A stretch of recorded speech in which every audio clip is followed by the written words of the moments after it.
And it's actually very fits very nicely with a chart that I showed but did not discuss. If we will leave tar sands in the ground, and if we'll phase out coal over the next few decades, then CO2 would only be in the low 400s.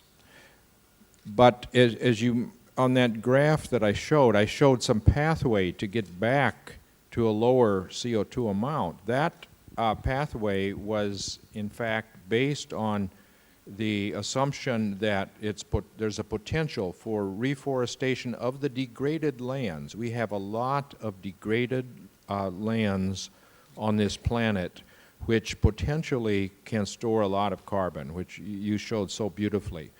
And that, I think, is a necessary part. Once the world realizes that we have reached the dangerous point that has become clear to a few of us but is not clear to the world, they're going to need some measures that get us back to a climate that will allow life as we know it to continue.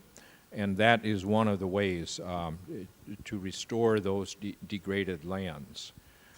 And it's also, these problems are interrelated in more than one way. You need some resources to do that, not a lot.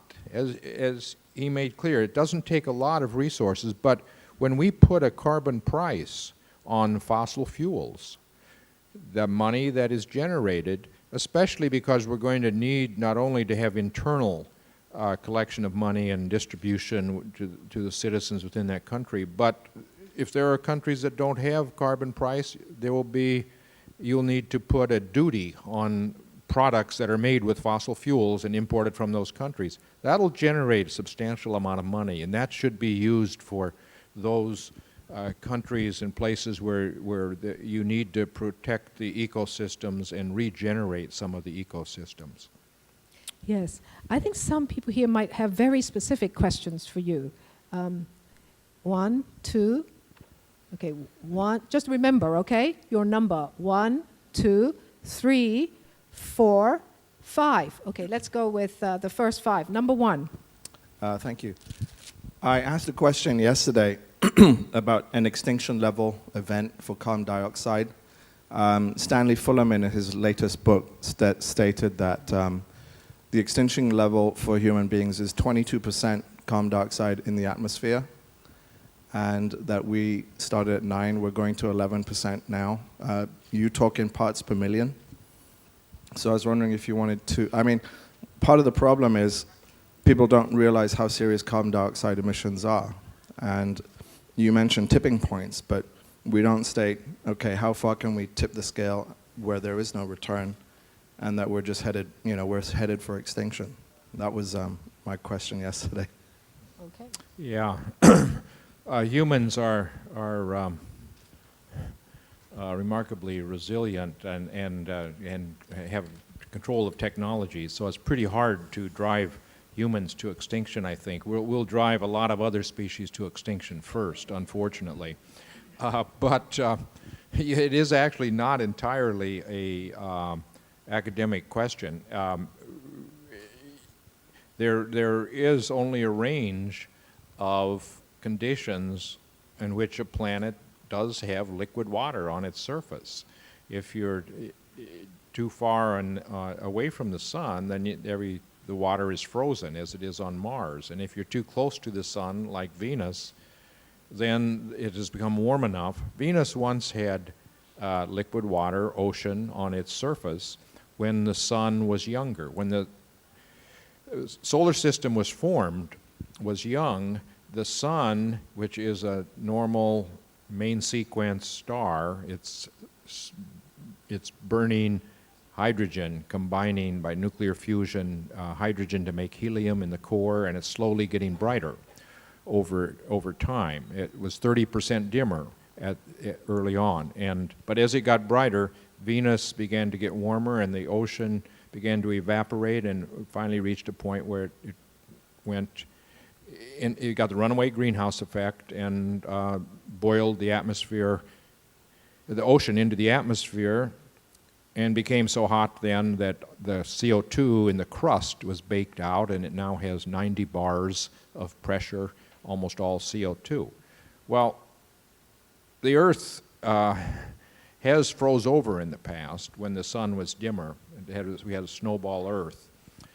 The last time 680 million years ago. But now the sun, when the sun was 7% dimmer. But now the sun has become bright enough we don't have to worry about freezing over again. But if we put all of the fossil fuel in the atmosphere, from all the oil, gas, coal, tar sands, tar shale, and that causes the methane hydrates to melt, I think that we're now at a point that we could have a runaway greenhouse effect, and that would exterminate every species on the planet. That's not going to happen quickly because first you'd have to melt all the ice on the planet, which is going to take centuries. But it's not inconceivable that we could drive our species to extinction. Number two. Jim, Miriam Pearce speaking. I heard you Monday afternoon. So part of the conversation there was around the renewable energy, energy efficiency, and the role that probably nuclear has to play. And you talked about briefly the fourth generation type nuclear.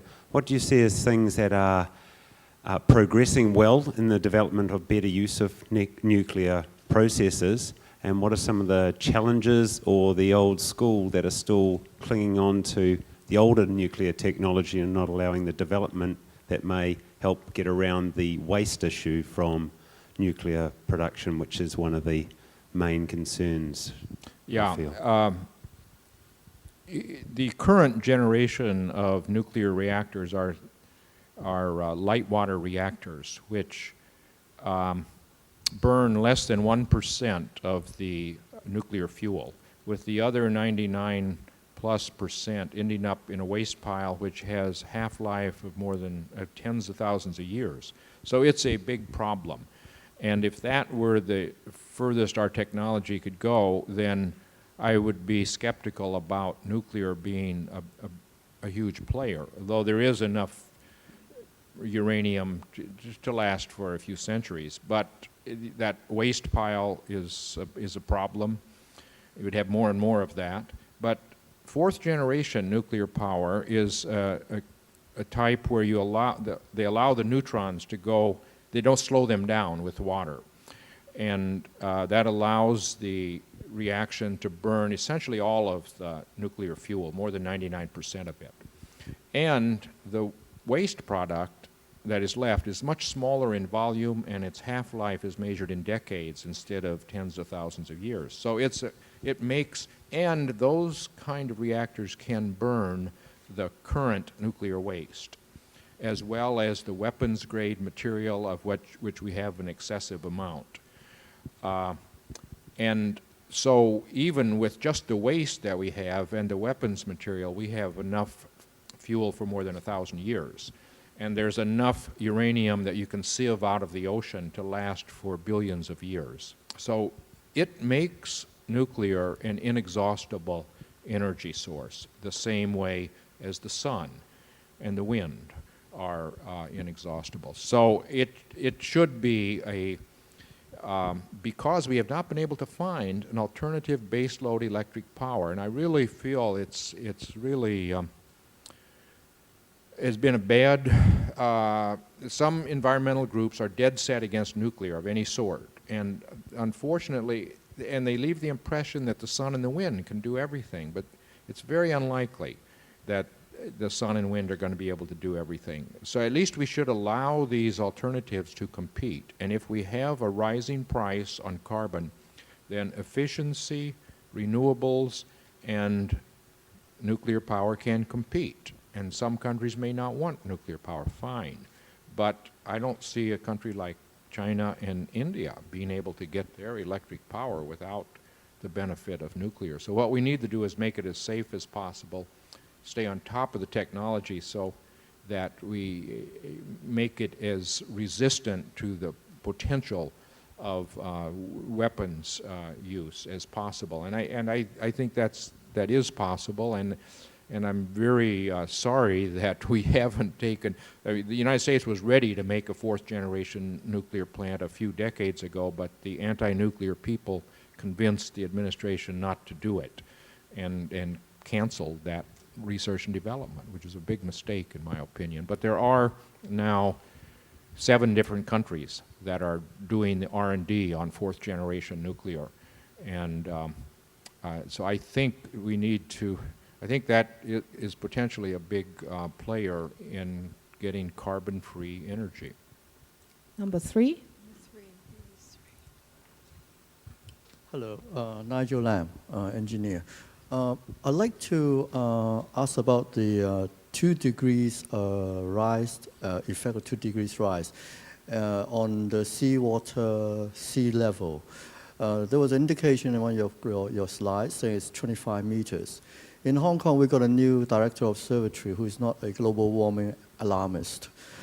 He has basically put our sea level rise at 2 degrees under 1 meter. Can you elaborate for some of the engineers in this area? What is the scientific evidence? Maybe Yeah. I can just add that we actually had Dr. Lee with us this morning in the morning session, so that we also heard the Hong Kong situation. Yeah, well, actually, even a 1 meter rise of sea level is an enormous problem, as we heard this morning. But it depends on the time scale, how long you're willing to wait. And this is one of those nonlinear problems where it's very difficult to say when you reach a point where you get sudden, rapid, large changes. But what we know from the paleoclimate evidence, if we allow the system to enough time for it to come to equilibrium with the change in the global temperature, then we know that the last time it was 2 degrees Celsius warmer than today was the Pliocene a few million years ago, and sea level was about 25 meters higher then. But the question is, the thing is, what glaciologists look at an ice sheet and they think that, well, it's very difficult to get these to begin to disintegrate. But what has surprised them in the past few years is just how rapidly they're beginning to suddenly shed ice. And I would be very surprised if, and you know, the reason that they had thought that it took thousands of years was that if you look at the history of the Earth, the large changes from glacial to interglacial occurred on timescales of tens of thousands of years. But the reason that happened was because that's the timescale of the forcings. The forcings that cause the glacial to interglacial changes are due to perturbations of the Earth's orbit that affect the distribution of sunlight on the planet, its seasonal and geographical distribution. And the fastest time constant there is the date of the year at which you're closest to the sun, which changes with a 20,000-year period. And so the fact that those glacial to interglacial changes took that long doesn't mean that's an inherent time constant of an ice sheet. And it becomes it's an area of uncertainty. My opinion, after looking at how rapidly the ice shelves, the part of the ice sheet that goes out into the ocean, how rapidly those are disintegrating at a rate of several meters per year, I think that if we stay on business as usual, we're going to see sea level rise of a few meters this century. But I hope we don't stay on business as usual. We've got to really get on a very different course. So there's not good agreement about how long it will take for the ice sheets to respond.